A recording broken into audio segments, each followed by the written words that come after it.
लगे 440 वोल्ट छूने से तेरे, लगे 440 वोल्ट छूने से तेरे, छूने से तेरे, छूने से तेरे, छूने से तेरे, लगे 440 वोल्ट छूने से तेरे। हेलो दोस्तों, तो आज हम लोग जो चैप्टर स्टार्ट करने जा रहे हैं तो उसका नाम है इलेक्ट्रिसिटी। चलिए स्टार्ट करते हैं। आज हम लोग क्लास 10th का एक चैप्टर पढ़ने जा रहे हैं जिसका नाम है इलेक्ट्रिसिटी। तो अभी थोड़ी देर पहले आपने एक गाना सुना था कि लगे 440 वोल्ट छूने से तेरे। तो जिस चीज को छूने से शॉक लगता है वो क्या है? वो लगता है आपको इलेक्ट्रिसिटी की वजह से। अच्छा, तो इलेक्ट्रिसिटी चैप्टर को पढ़ने से पहले हम लोगों को इलेक्ट्रिक चार्जेस के बारे में जानना बहुत जरूरी है। तो इलेक्ट्रिक चार्जेस मैटर की एक ऐसी प्रॉपर्टी होती है जिसकी वजह से अगर किसी मैटर को आप इलेक्ट्रोमैग्नेटिक फील्ड में अगर प्लेस करते हो तो वो एक फोर्स एक्सपीरियंस करता है। अब ये मैटर होता क्या है? मैटर एक कोई भी एक ऐसी चीज है जो स्पेस ऑक्यूपाई करती है, यानी कि जिसमें मास और वॉल्यूम हो, उसको हम लोग कहते हैं मैटर। अच्छा, अब ये इलेक्ट्रोमैग्नेटिक फील्ड क्या है? देखिए, अगर कोई चार्ज स्टेशनरी है, रुका हुआ है, तो वो जो फील्ड प्रोड्यूस करता है उसको हम कहते हैं इलेक्ट्रिक फील्ड। अगर कोई चार्ज मोशन में है, मूव कर रहा है, एट दैट टाइम जो वो फील्ड प्रोड्यूस करता है दैट इज इलेक्ट्रोमैग्नेटिक फील्ड। अच्छा, अगर ये चार्जेस की बात करें तो चार्जेस दो टाइप के होते हैं। एक होता है पॉजिटिव चार्ज और दूसरा होता है नेगेटिव चार्ज। एक और चार्ज होता है, वो होता है न्यूट्रल हमारा। तो बात करते हैं सबसे पहले पॉजिटिव चार्ज की। पॉजिटिव चार्ज में हमारा होता है प्रोटॉन और जो नेगेटिव चार्ज है उसमें आता है हमारा इलेक्ट्रॉन। और जिस न्यूट्रल चार्ज की हम बात कर रहे हैं वो है न्यूट्रॉन। अच्छा, पॉजिटिव चार्ज जो प्रोटॉन है उसके ऊपर जो चार्ज होता है वो होता है 1.6 into 10 to the power -19 coulomb. Coulomb is the unit of charge. Electron की बात करें तो इलेक्ट्रॉन के ऊपर होता है -1.6 into 10 to the power -19 coulomb. अच्छा, अगर इनके प्रॉपर्टीज की बात की जाए तो सेम टाइप के अगर चार्जेस हैं, मींस अगर पॉजिटिव चार्जेस हैं तो वो एक दूसरे को रिपेल करेंगे। इसी तरीके से अगर नेगेटिव चार्जेस हैं तो वो भी एक दूसरे को रिपेल करेंगे। बट अगर दोनों चार्जेस अपोजिट हैं तो वो एक दूसरे को अट्रैक्ट करते हैं। तो ये प्रॉपर्टीज है हमारी इलेक्ट्रिक चार्जेस की। हमने इलेक्ट्रिक चार्जेस के बारे में डिस्कस किया था। तो इन इलेक्ट्रिक चार्जेस को फ्लो करने के लिए किसी मटेरियल की जरूरत होती है। तो ऐसे सब्सटेंसेस जिसमें से इलेक्ट्रिक चार्जेस फ्लो हो सकते हैं उनको हम कहते हैं कंडक्टर्स। मींस इलेक्ट्रिक चार्जेस जहां फ्लो होंगे वहीं इलेक्ट्रिक करंट भी फ्लो होगा। तो जितने भी मेटल्स हैं, सिल्वर, कॉपर, एल्यूमिनियम, आयरन, इन सभी में इलेक्ट्रिक चार्जेस या फिर करंट बहुत इजीली फ्लो हो सकता है। तो इसीलिए हमने इनको कंडक्टर्स की कैटेगरी में रखा है। नेक्स्ट, जितने भी एलॉयज होते हैं जो दो या फिर दो से ज्यादा मेटल से मिलकर बने होते हैं तो उनको हम एलॉयज कहते हैं। तो एलॉयज जैसे कॉन्स्टेंटन हो गया, निक्रोम हो गया, मैग्नीन हो गया, ये सभी एलॉयज होते हैं। नेक्स्ट, एक ऐसा नॉन मेटल भी है जिसमें से इलेक्ट्रिसिटी फ्लो हो सकती है, that is known as graphite. इसके बाद बात करते हैं इंसुलेटर्स की। मींस ऐसे सब्सटेंसेस जिसमें से इलेक्ट्रिसिटी पास नहीं हो सकती है उनको हम कहते हैं इंसुलेटर्स। अच्छा, इसमें जो एग्जांपल्स हैं जैसे प्लास्टिक हो गया, रबर हो गया, वुड हो गया और बेकेलाइट हो गया। बेकेलाइट से आपके जितने भी इलेक्ट्रिक स्विचेस हैं वो बेकेलाइट के बनते हैं। पीवीसी हो गया, पॉलीविनाइल क्लोराइड, जितने भी वायर्स हैं उनकी जो बाहर की कोटिंग होती है वो पीवीसी से बनी होती है। अच्छा, जो कंडक्टर्स होते हैं वो इलेक्ट्रिसिटी फ्लो करा पाते हैं क्योंकि उसमें फ्री इलेक्ट्रॉन्स प्रेजेंट होते हैं, जबकि जो इंसुलेटर्स होते हैं वो इलेक्ट्रिसिटी कंडक्ट नहीं करा पाते हैं due to absence of free electrons. यही इनमें बेसिक डिफरेंस है। नेक्स्ट हम बात करते हैं पोटेंशियल डिफरेंस के बारे में, जिसे हम लोग वोल्टेज भी कहते हैं। So the amount of work done in moving a unit charge from one point to another point is known as potential difference. Means अगर कोई चार्ज किसी पॉइंट ए पर है और इसे पॉइंट बी तक पहुंचना है, तो यहां से यहां तक ए से बी तक पहुंचने में इस चार्ज के ऊपर इस बैटरी को जितना भी अमाउंट ऑफ वर्क डन करना होगा उसको हम कहेंगे पोटेंशियल डिफरेंस। तो यहां पर सिंपल फॉर्मूला होता है V equals to W upon Q। V is voltage, W is work done and Q is charge. इनकी अगर एसआई यूनिट की बात करें वो होती है वोल्ट्स। वोल्टेज को मेजर करने के लिए एक इंस्ट्रूमेंट है जिसको हम कहते हैं वोल्ट मीटर। इस वोल्ट मीटर को हमेशा सर्किट के पैरेलल में लगाया जाता है। जैसे यहां पर आप देख सकते हैं कि यहां सर्किट के पैरेलल में इस वोल्ट मीटर को कनेक्ट किया गया है, और इसको पैरेलल में कनेक्ट करने का रीजन है क्योंकि इसका जो रेजिस्टेंस होता है वोल्ट मीटर का वो बहुत ज्यादा हाई होता है, इसीलिए हमें इसको पैरेलल में कनेक्ट करना होता है। जब इसे पैरेलल में कनेक्ट किया जाता है तो उस टाइम पे ये ध्यान रखना होता है कि इसका जो पॉजिटिव टर्मिनल है वो बैटरी के पॉजिटिव टर्मिनल साइड ही कनेक्ट हो और जो नेगेटिव टर्मिनल है वो बैटरी के नेगेटिव टर्मिनल साइड ही कनेक्ट हो। Next topic is electric current. So the amount of electric charges passing through a particular cross section area in 1 second, that is electric current.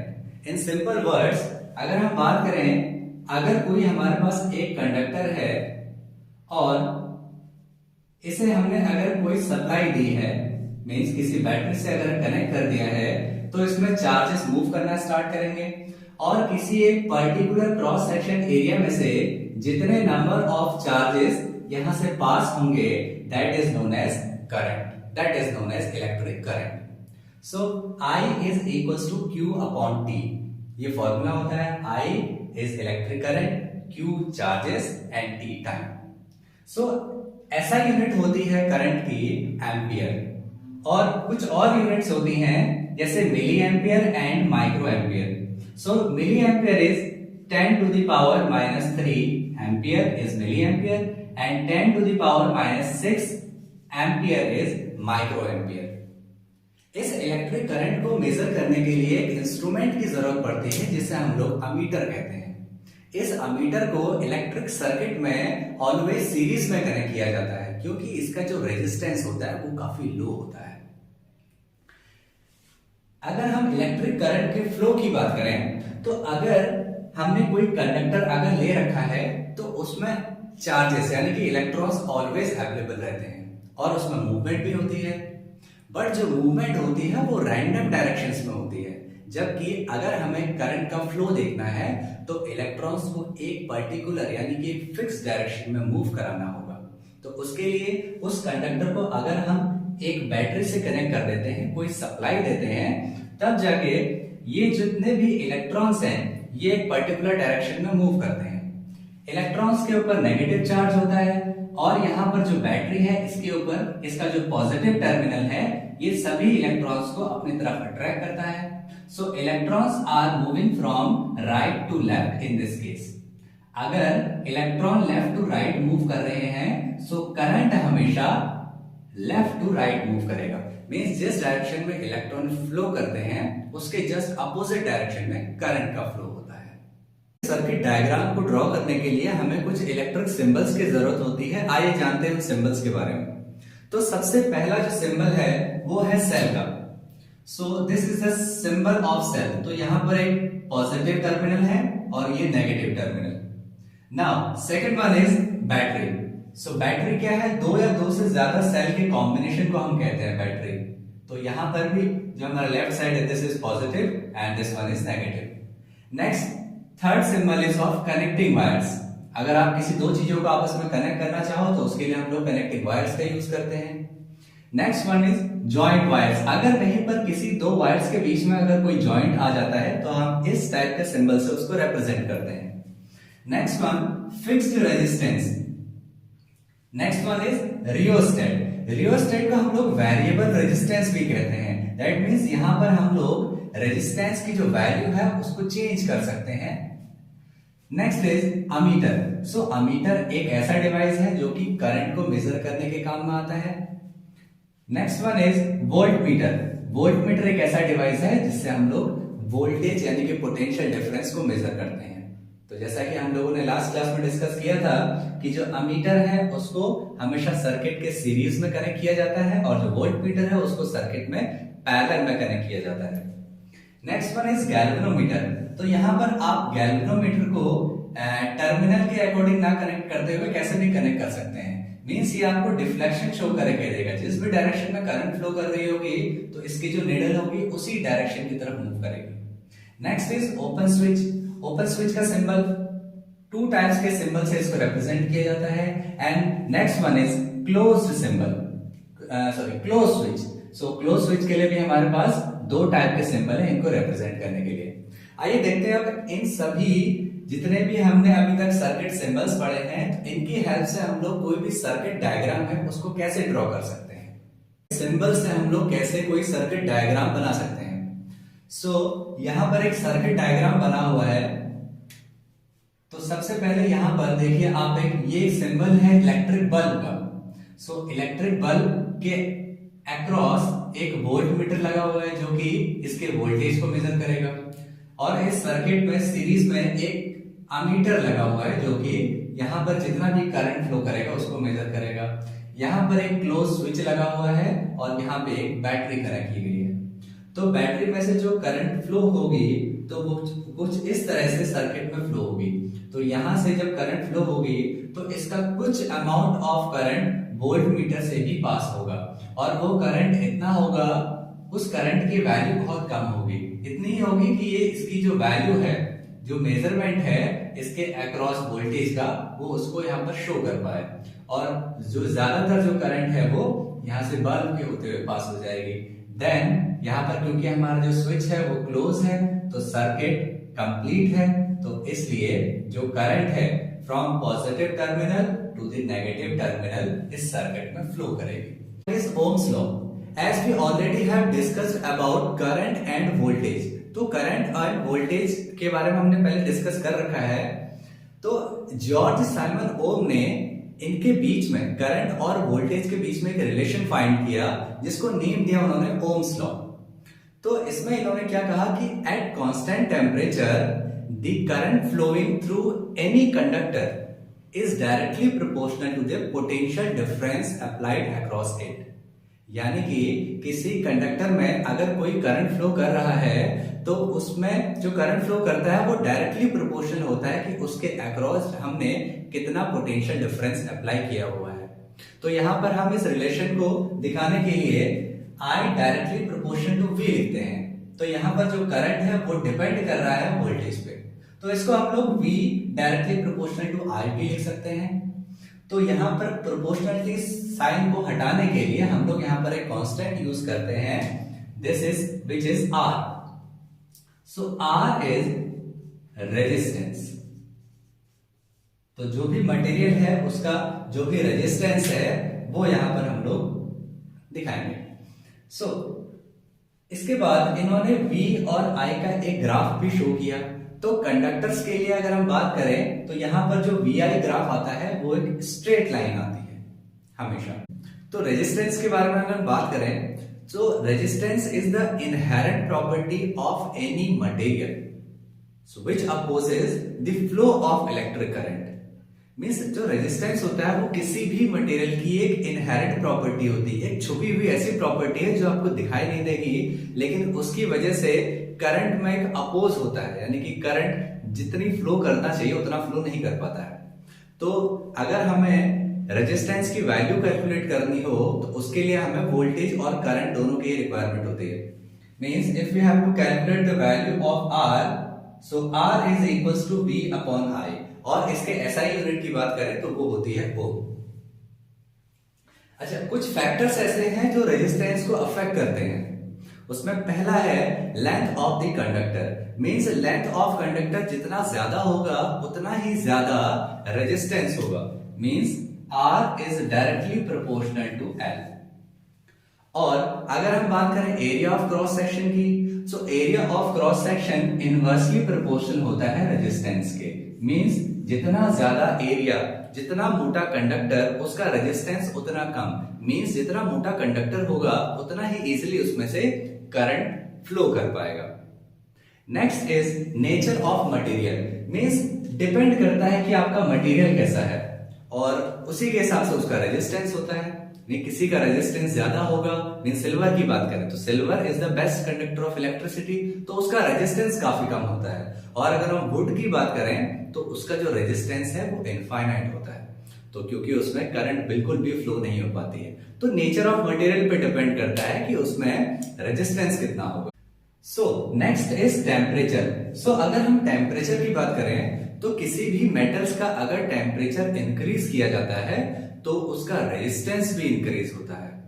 और अगर हम alloys की बात करें तो एलॉयज में टेम्परेचर का कोई भी इफेक्ट नहीं देखने को मिलता है। और सेमीकंडक्टर्स की बात करें तो सेमीकंडक्टर्स में अगर आप टेम्परेचर को इंक्रीज करेंगे तो उनका जो रेजिस्टेंस होता है वो डिक्रीज होता है।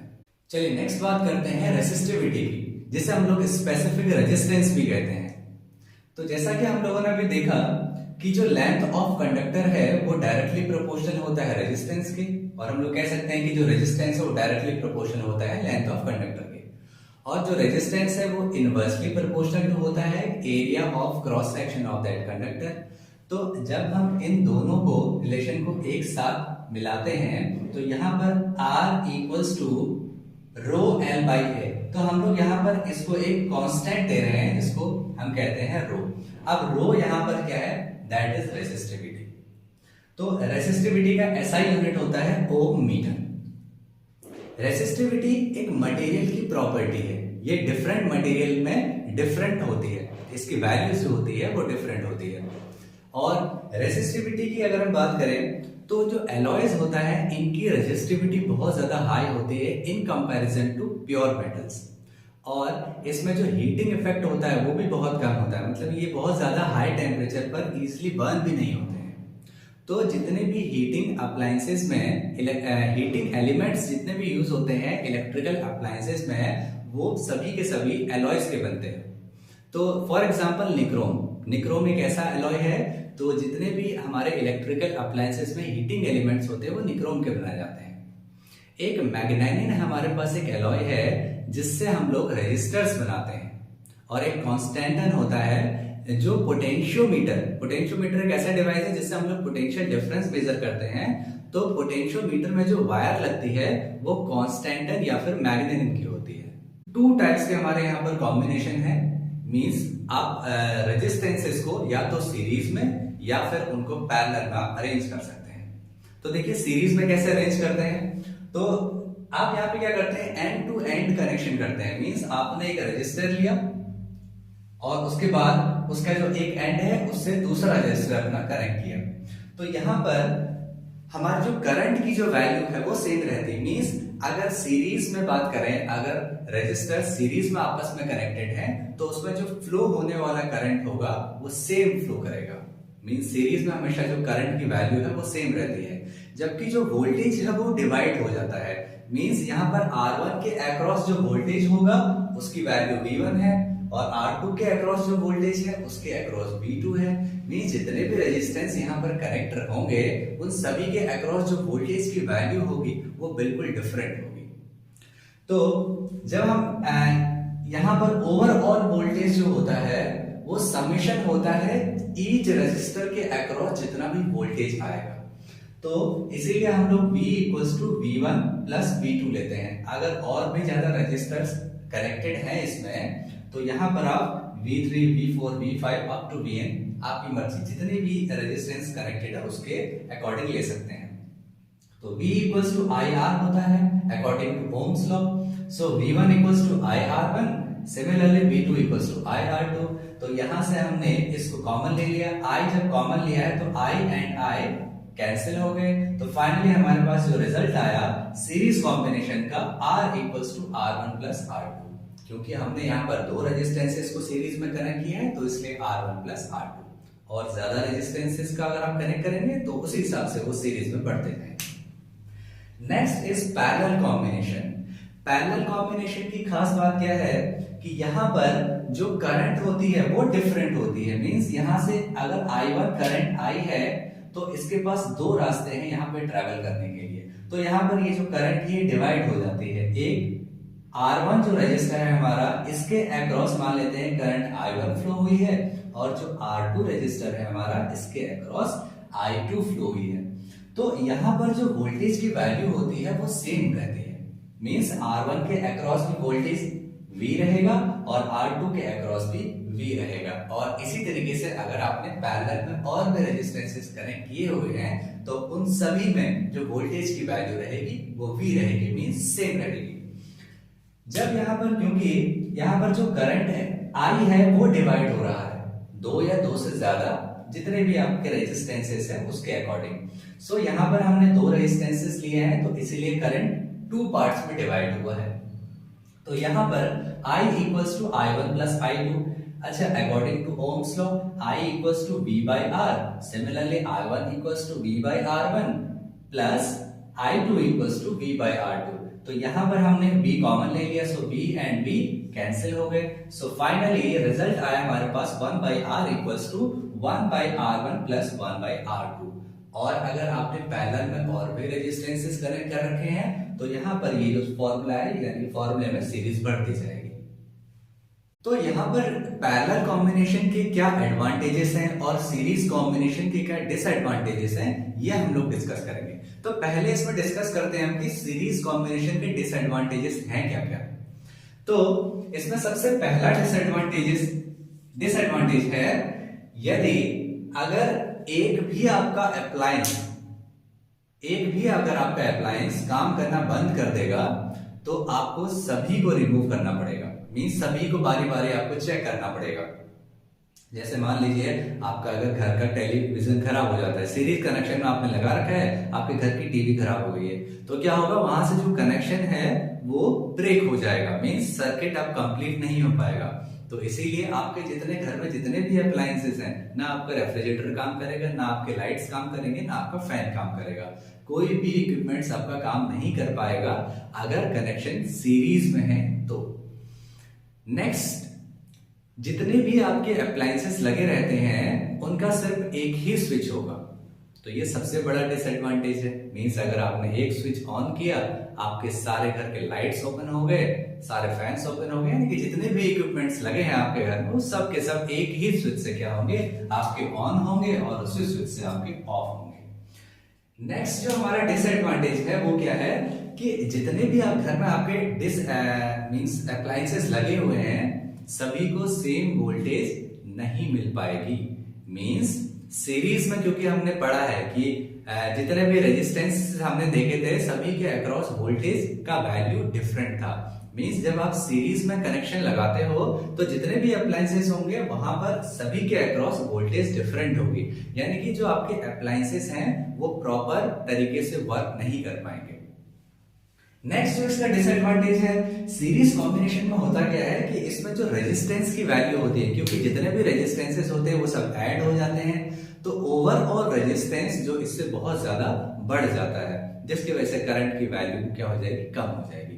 तो इसकी वजह से हमारी जो एफिशिएंसी होगी वो हमें नहीं मिल पाएगी जितनी हमें चाहिए। उसके बाद नेक्स्ट बात करते हैं जो पैरेलल कॉम्बिनेशन है उसके एडवांटेजेस क्या क्या है। मींस जो भी इसके डिसएडवांटेजेस हमने देखे थे सीरीज कॉम्बिनेशन के, तो उसको हमने किस तरीके से कंपेंसेट किया। मींस तो हमने पैरेलल कॉम्बिनेशन यूज किया उसके लिए। तो इसमें सबसे पहला जो एडवांटेज में सबसे पहला है, अगर आपका कोई एक इक्विपमेंट अगर खराब हो जाता है तो आप उसको इजीली निकाल सकते हैं और उसको रिपेयर करने के बाद उसको लगा सकते हैं। मींस जब आपने उसको रिमूव किया वहां से तो आपका जो सर्किट है वो ब्रेक नहीं होगा, क्योंकि वो पैरेलल में लगा हुआ है, पैरेलल में कनेक्टेड है। तो ये इसका एक बहुत अच्छा एडवांटेज है। नंबर सेकंड, जितने भी आपके इक्विपमेंट्स लगे होंगे उन सभी के स्विचेस अलग होंगे। जैसा कि सीरीज में था कि एक ही स्विच था, पैरेलल में क्या होता है कि सभी के जो स्विचेस होंगे, मींस आपका लाइट के लिए अलग स्विच होगा, आपका टेलीविजन के लिए अलग स्विच होगा, आपका रेफ्रिजरेटर के लिए अलग स्विच होगा, तो सबके लिए इंडिविजुअल स्विच होता है इस केस में।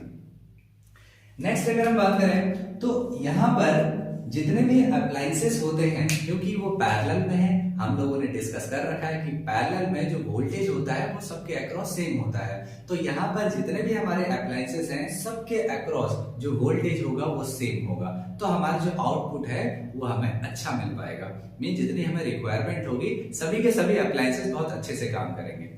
उसके बाद जो लास्ट एडवांटेज है इसका कि जो ओवरऑल रेजिस्टेंस होता है पैरेलल कॉम्बिनेशन में वो डिक्रीज हो जाता है। इससे क्या होगा, जो करंट होगा वो इंक्रीज हो जाएगा।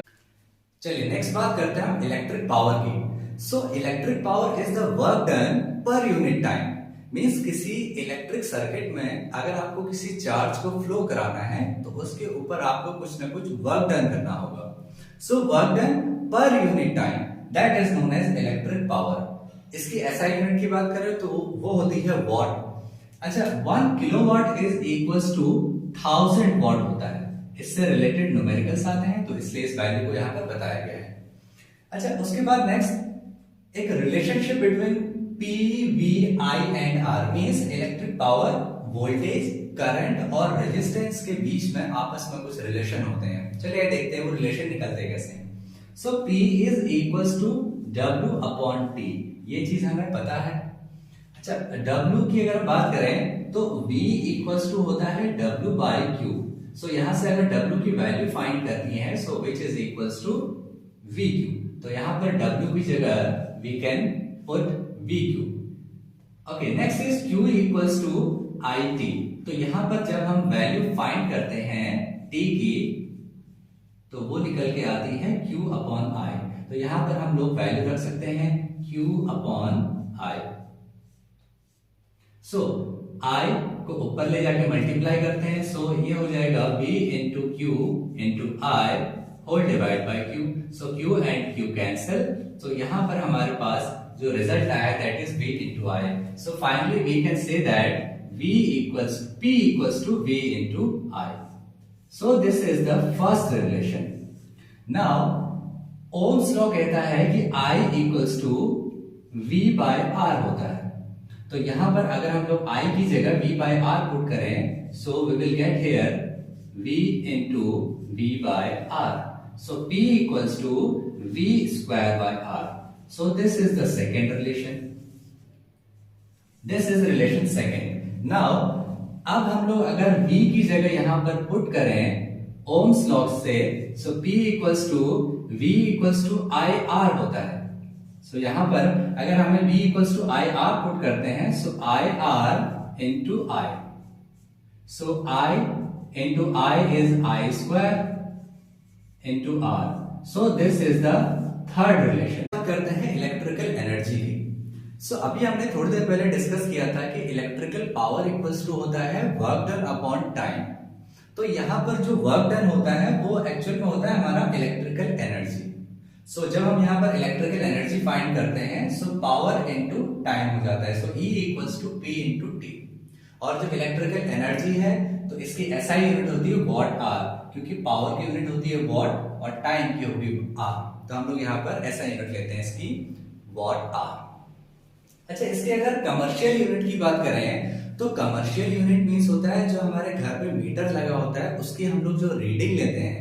जैसे जब हम बात करते हैं कि हमारा 1 यूनिट आया है या 2 यूनिट्स आए हैं, 40 यूनिट्स आए हैं, तो वो जो यूनिट होता है दैट इज किलोवाट आवर। तो वो जो एक यूनिट बराबर होता है 1 किलोवाट आवर। तो इसी तरीके से हम लोग मेजर करते हैं इलेक्ट्रिकल एनर्जी को। अच्छा, next topic is heating effect of current. तो देखिए, जब भी किसी कंडक्टर में करंट फ्लो करता है तो कुछ टाइम बाद वो अपने आप हीट अप हो जाता है, और वो जो हीट होता है that is equals to I square R into T। Means जो हीट होता है वो डिपेंड करता है करंट पे, रेजिस्टेंस ऑफ मटेरियल पे और कितने टाइम के लिए करंट उसमें फ्लो हुआ है। तो उन तीनों चीजों पर ये डिपेंड करता है, लेकिन सबसे ज्यादा डिपेंड कर रहा है ये करंट पे। मींस करंट की वैल्यू जितनी ज्यादा होगी तो स्क्वायर में जो होती है उस हीटिंग इफेक्ट बढ़ जाता है।